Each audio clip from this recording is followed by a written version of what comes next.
As the new school year kicks into high gear, both the Toronto Public and Catholic boards are under provincial supervision as the Education Minister looks to overhaul how school boards are run.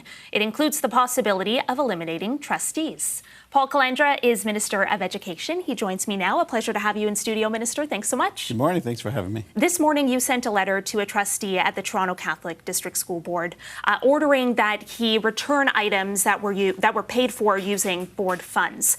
How do trustee expenses like that differ from expenses that you bill taxpayers for to do your job? Sure. I think the primary difference that you're seeing between the expenses that we're highlighting from trustees and those from members of provincial parliament, including myself, are by and large, our expenses are for community events, investments in communities, not investments in ourselves and personal things. When you look at Mr. DiDomenico, for instance, he billed taxpayers for 5 TV wall mounts. I was in his office. He doesn't have 5 TVs.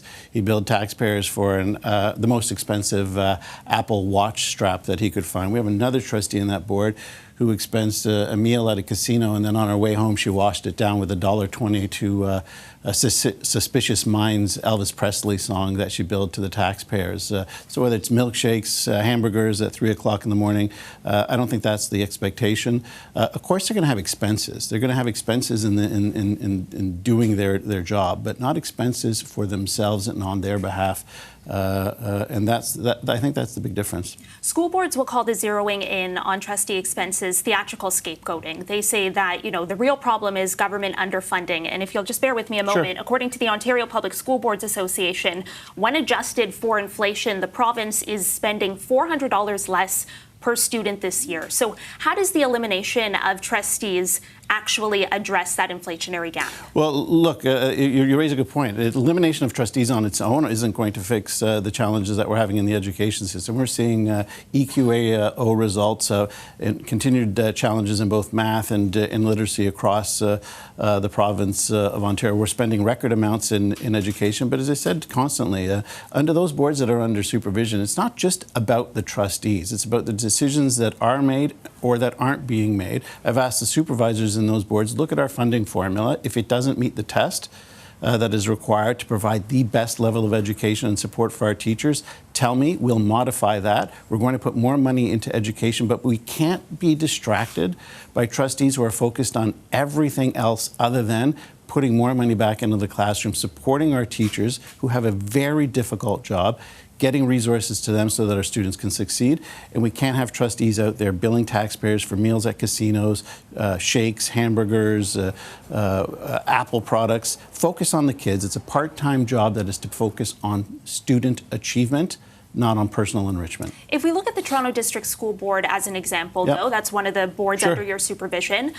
This year, it's going to spend about 2.4% of its total expenses on administrative expenses, which includes costs related to trustees. So I guess, how does 2.4% explain or address some of those serious challenges that boards are facing that you've just laid out? Yeah, well you're right. It does it. That is a small part of it, right? The trustees and the potential elimination of trustees, board administration, there are savings to be found there. It is the decisions that trustees, though, are making. And we're hearing this from teacher after teacher after teacher. We visited many schools across the province, and they're saying, give us the resources we need back into the classroom. Stop making us do things that we don't want to do, that distracts us from our core job of giving our students the best opportunity to succeed. And when you look at the job that trustees have done, or the work that they're not doing, frankly, in addressing classroom spending, the tangents that they have been going on, they are a symptom of a system that needs to be rejuvenated. That's why we're looking at the governance model. But you're right, Caryn, that's not the only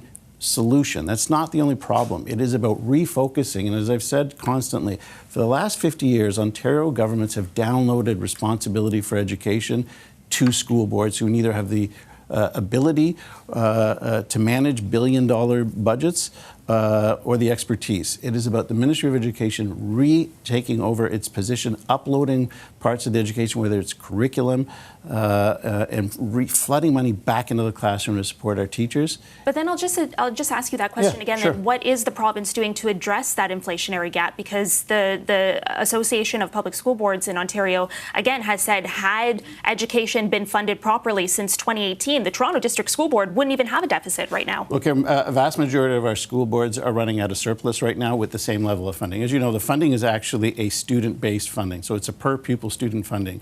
It follows the student no matter where they are. Most of the boards in the province of Ontario are able to run not only at a balanced budget, but at a surplus. They have reserves based on the funding that we're giving them. Those boards that have run into difficulties are boards that have made decisions, trustees that are refusing to make decisions, or are using their authorities to put money into their own pockets as opposed to putting it back into the classroom. And that is why we have taken over those responsibilities. Having said that, where there are challenges with the funding formula, if there are challenges, the supervisors in those areas are going to come back to me and say, these are some of the challenges that we're facing in these boards. But you can't separate governance of our school boards from results. When you look at EQAO results, you can't separate the work that trustees are supposed to be doing, that they are not, the focus that they have moved away from, and that is why it is time for the province to step back in and take up its responsibility in the education sector more than it has at any time over the last 50 years. Okay, Minister, I have to leave it there. I'm out of time. Thank you so much for making time for the conversation. Appreciate it. Thanks for having me. I appreciate it.